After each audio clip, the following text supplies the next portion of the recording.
చూసినా యోగి ఆదిత్యనాథ్ పేరు మారుమోగుతోంది. బీజేపీకి ఆయన ఆశాకిరణంగా కనిపిస్తున్నారు. మీడియాకు పెద్దగా రాని యోగి ఇప్పుడు మీడియాలో తెగ నలుగుతున్నారు. ఇదంతా ఎందుకు, ఏమిటి అన్నదే చాలా ఆసక్తిని కలిగిస్తోంది. మోడీ ప్రధానిగా ఉండగానే యోగి పేరు వారసుడిగా తెర మీదకు వస్తోంది. మోడీ చేతిలో ఇంకా 4 ఏళ్ల పాటు అధికారం ఉంది. మరి యోగిని జాతీయ రాజకీయాల్లోకి ఎప్పుడు తీసుకుని వస్తారు అంటే దానికే ఒక ప్రణాళికాబద్ధమైన వ్యూహరచన సాగుతోంది. బీజేపీ అధ్యక్ష పీఠాన్ని ఎందరో ఉద్దండులు అధిరోహించారు. వాజ్పేయి, అద్వానీ, మురళీ మనోహర్ జోషి వంటి వారు పార్టీ సారథ్యాన్ని నిర్వహించారు. ఇప్పుడు జాతీయ అధ్యక్ష పీఠం అయితే కొత్త నేత కోసం ఎదురుచూస్తోంది. జేపీ నడ్డా కాలపరిమితి ముగిసిపోయింది. అయినా ఆయనే కంటిన్యూ అవుతున్నారు. మరికొత్త సారథిగా ఎవరి వస్తారన్న దాని మీద చర్చ అయితే తీవ్రంగానే ఉంది. ఈ నేపథ్యంలో యోగి పేరు ఈ కీలక పదవి విషయంలో వినిపించడం విశేషం. ఆర్ఎస్ఎస్ మాతృ సంస్థ. బీజేపీ నేతలంతా దాదాపుగా అందులో నుంచి వచ్చిన వారే ఉంటారు. అలాంటి ఆర్ఎస్ఎస్ బీజేపీలకు మధ్య గ్యాప్ ఉందా అంటే జరుగుతున్న పరిణామాలు అలాగే ఉన్నాయంటున్నారు. మరోవైపు చూస్తే ఆర్ఎస్ఎస్ బీజేపీల మధ్య విభేదాలు అంటూ వస్తున్న వార్తలైతే బీజేపీని కలవరపెడుతున్నాయి. ఇక ఆర్ఎస్ఎస్ కి మోడీని దింపేయాలని ఉందని కూడా పెద్ద ఎత్తున ప్రచారం సాగుతోంది. నిజంగా మోడీకి ఆర్ఎస్ఎస్ కి మధ్య అంత అంతరం ఎందుకు ఏర్పడిందన్నది మరో చర్చగా ఉంది. ఈ మధ్య ఆర్ఎస్ఎస్ చీఫ్ మోహన్ భగవంత్ ఒక సంచలన ప్రకటన చేశారు. 75 ఏళ్లు నిండిన వారు రాజకీయాల నుంచి హుందాగా తప్పుకోవాలని అందులో సూచించారు. మోడీకి చూస్తే సెప్టెంబర్తో 75 ఏళ్లు పూర్తవుతాయి. దాంతో ఆయుధం మీదనే గురిపెట్టి మరి ఈ తరహా ప్రకటన చేసి ఉంటారా అన్న చర్చ సాగుతోంది.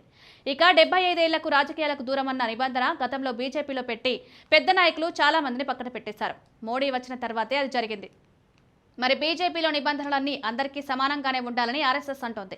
ఇంకోవైపు చూస్తే ఆర్ఎస్ఎస్కి కేంద్ర మంత్రిగా ఉన్న అమిత్ షాకి కూడా పడ్డం లేదన్న వార్తలు వినిపిస్తున్నాయి. కేంద్రంలో మోడీ ప్రధానిగా ఉన్నా ప్రభుత్వంలో అసలైన చక్రం తిప్పుతోంది అంతా అమిత్ షాయే అన్నది కూడా ప్రచారంలో ఉంది. ఇక పార్టీ సైతం అమిత్ షా నియంత్రణలోనే చాలా ఏళ్లుగా ఉంది. ఈ విధంగా అత్యంత శక్తివంతుడుగా అమిత్ షా కాషాయ దళంలో ఉన్నారు. అయితే బీజేపీ సిద్ధాంతాల ప్రకారం చూస్తే వ్యక్తులెప్పుడూ బలవంతులుగా ఉండరు, వ్యవస్థ మాత్రమే బలంగా ఉంటుంది. దానికి భిన్నంగా బీజేపీ పోకడలు సాగడంతోనే అమిత్ షాతోనూ ఆర్ఎస్ఎస్కి పడడం లేదని అంటున్నారు. ముఖ్యమంత్రిగా రేఖా గుప్తాకు ఛాన్స్ వచ్చింది. అది ఎలా ఉంటే ఆర్ఎస్ఎస్ వల్లనే అంటున్నారు. నిజానికి ఈ కీలక పదవి విషయంలో మోడీ, అమిత్ షా ఆలోచనలు వేరుగా ఉన్నాయని చెప్తున్నారు. బీజేపీలో ఉన్న వారిలో ఒకరిని ఎంపిక చేయాలని మోడీ, అమిత్ షా చూస్తే ఆర్ఎస్ఎస్ చక్రం తిప్పి రేఖా గుప్తాకు దక్కేలా చూసింది.